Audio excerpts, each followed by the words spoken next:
But it's a rear-end accident. How could you be disputing liability? Have you ever felt this frustration on a subrogation claim that you thought would take one phone call or a letter to resolve? Me too. My name is Mark Demian, member of Rathbone Group. There are times, however, that a defense like this has some merit. So let's step back and figure out the four elements to prove a claim for rear-end liability. A driver must collide with an object that is ahead in the driver's path of travel, was stationary or moving in the same direction as that driver, was reasonably discernible, and finally, did not suddenly appear in the driver's path of travel, the "you cut me off" defense. Let's focus on the third element, reasonably discernible. What does that mean? Discernible is more than just visible. Visible means you're able to see. Discernible means it's distinguishable. So let's try an example here. You're looking at me now. You can see me. I am visible to you. You can see that I'm a person, that I'm wearing a burgundy shirt. You can see my Rathbone Group logo here on my shirt.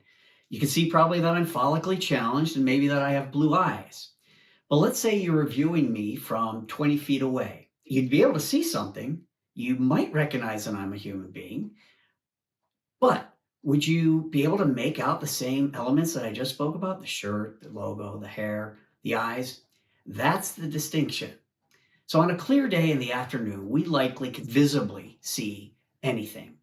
But can we discern what we see as a motor vehicle? That's the question. And that typically involves an examination of road and weather conditions.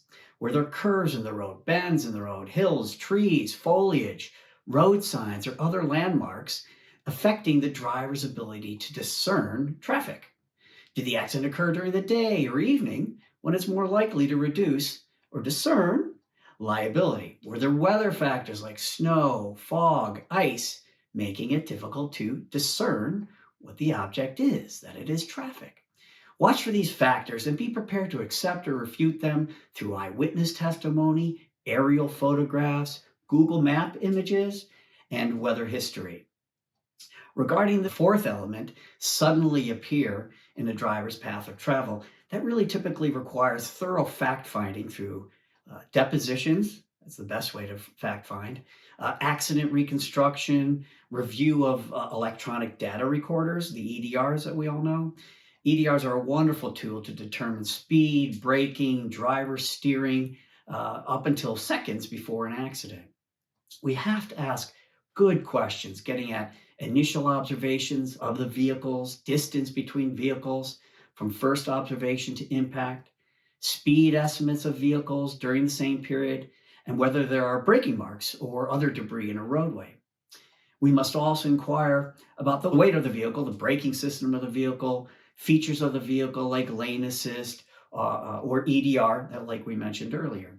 After culling through all this testimony, the expected testimony, we should be in a strong position to determine whether or not a driver had ample time to perceive, discern, react, and stop in time before striking our insured. The other wrinkle to consider is who are our target defendants, who are our target responsible parties. While our insured may have been rear-ended by a vehicle, there may be other target parties to pursue other than the actual driver who struck our insured. So let's think of a three-vehicle accident here where our insured, as the first vehicle, slows to a stop in the roadway, and another vehicle behind them is able to bring their vehicle to a stop and avoid striking our insured. No liability against that driver, right? Well, not necessarily. Suppose a third vehicle behind that second vehicle struck the second vehicle, pushing them into the insured. Who is the target? Common sense would say the third vehicle.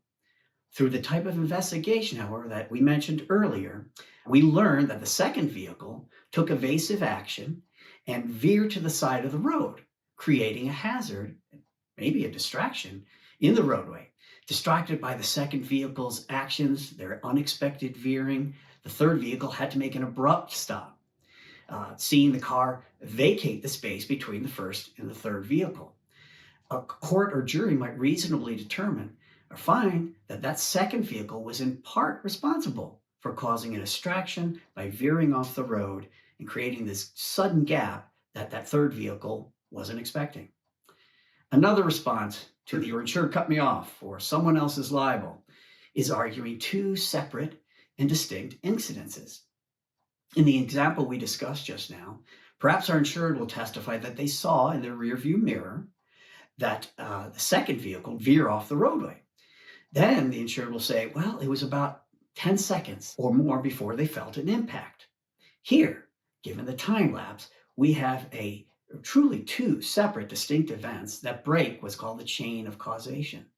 Here, given the time lapse between the time that the insured saw the vehicle and the impact, we can argue that there wasn't negligence on that second driver and that that third driver carelessly caused the accident by operating it and striking the insured's vehicle. So in all, information is power. We all know that. Before facing a maddening response when expecting a very smooth ride on a claim, we should gain as much information as possible before making that phone call or sending that email. Thanks for tuning in. I'm Mark Demian with Rathbone Group, and that's the long and short of it.